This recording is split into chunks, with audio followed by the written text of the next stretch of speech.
ओम शांति। आपके सामने एक बहुत अहम और गहन विषय के ऊपर अभी चर्चा होगी और मैं समझता हूँ कि हो सकता है कि नहीं, आपको जब आप बीके राजयोगी उषा बहन जी को सुनेंगे तो आपके जहन में कई तरह के सवाल पैदा होंगे।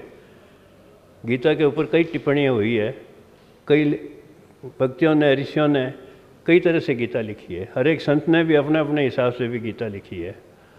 गीता का रहस्य क्या है, इसके बारे में हैदराबाद में जो एक बहुत बड़ा म्यूजियम है, वर्ल्ड फेम म्यूजियम है, उसमें भी एक ग्रंथ लगा हुआ है। उसमें लिखा था कि एक व्यक्ति था जिसका नाम वो भी मुझे याद नहीं आ रहा है, उसने 4 चैप्टर का एक नाटक लिखा था और नाटक वो इतना, जब वो नाटक डिस्प्ले किया गया तो इतना प्रसिद्ध हुआ कि उसके अंदर फिर कुछ चैप्टर और जोड़ते गए।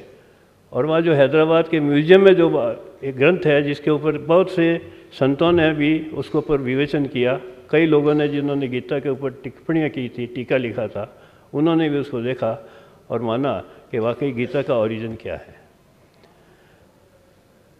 आज आपके सामने इसी गीता के ऊपर काफ़ी अच्छा मंथन किया जाएगा, विचार प्रस्तुत किए जाएंगे। हो सकता है आप उनसे एग्री करें ना करें, पर हम ज़रूर सुने।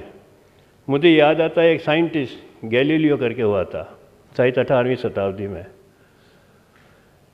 उसने पहली दफ़ा ये अनाउंस किया था कि सूर्य स्थिर है, पृथ्वी घूमती है, जबकि उस समय तक मान्यता ये थी कि पृथ्वी स्थिर है, सूर्य घूमता है। जब उसने ये अनाउंसमेंट किया और प्रूव करने लगा तो वहाँ के जो पुराना इतिहासकार थे, संत थे, दूसरे लोग थे, उनको बड़ा गुस्सा आया और उसको जेल में डाल दिया।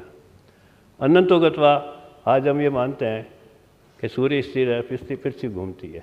गीता का रहस्य क्या है, इसी विषय पर अभी हमारी सिस्टर राजयोगी उषा बहन आपके सामने अपने विचार रखेगी और प्रोजेक्टर के द्वारा भी आपको वो एक्सप्लेन करेगी। इनका छोटा सा एक परिचय है कि आपका जन्म जाम्बिया अफ्रीका में स्पिरिचुअल फैमिली में हुआ था। 12 वर्ष की उम्र से आप इस संस्था से जुड़ गई थी और 1980 से 92 तक आपने बॉम्बे और हैदराबाद में स्पिरिचुअल सर्विसेज दी थी। 1985 में आपने भारत यूनिटी यूथ मार्च जो बॉम्बे से गई थी उसमें पार्टिसिपेट किया था। आपने self management leadership training programme में बहुत दक्षता हासिल की है। शुरू में आप सेल्फ मैनेजमेंट लीडरशिप के कोर्सेज या कराया करती थी और उसमें बहुत जो लोग जो आते थे भाई बहन बहुत उसमें इंटरेस्ट लेते थे। उसके पश्चात में उसके ऊपर उन्होंने एक सेल्फ मैनेजमेंट लीडरशिप के ऊपर एक किताब भी लिखी है जो यहाँ अवेलेबल है, अगर आप इंटरेस्टेड होते तो खरीद सकते हैं लाइब्रेरी से। इसके बाद में आपके SML के कोर्सेज बहुत जगह हुए थे, कई कंपनियों में आपने आपको बुला कर SML के ऊपर कोर्सेज कराए थे, जैसे Godrej and bossy, southern petrochemicals, industrial group, Gujarat से फर्टिलाइजर्स, इफ्को, क्रिप्को, बील, ऐसे कई बड़ी नामी जो कंपनीज है, उन कंपनीज में आपको बुलाकर SML के कोर्स कराए और वे लोग अपने यहाँ से 50-50, 100 बैच बना के यहाँ भेजते थे अपने स्टाफ को SML का कोर्स कराने के लिए, ताकि वो मैनेजमेंट में उनको बहुत सक्सेस मिल सके। आपने कई नेशनल और इंटरनेशनल कॉन्फ्रेंसेज अटेंड की है और अभी हाल ही मार्च 2011 को पब्लिक रिलेशन काउंसिल द्वारा हॉल ऑफ फेम अवार्ड से आपको नवाजा गया है। एक बहुत बड़ा हमारे लिए बहुत बड़ी खुशी की बात थी।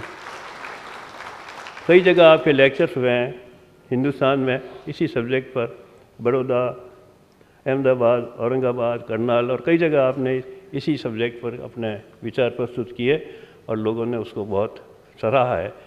मैं आपके सामने हमारे राजयोगिनी उषा बहन को निवेदन करूंगा कि सीक्रेट ऑफ गीता के ऊपर आपके सामने अपना विचार प्रस्तुत करें। ओम शांति।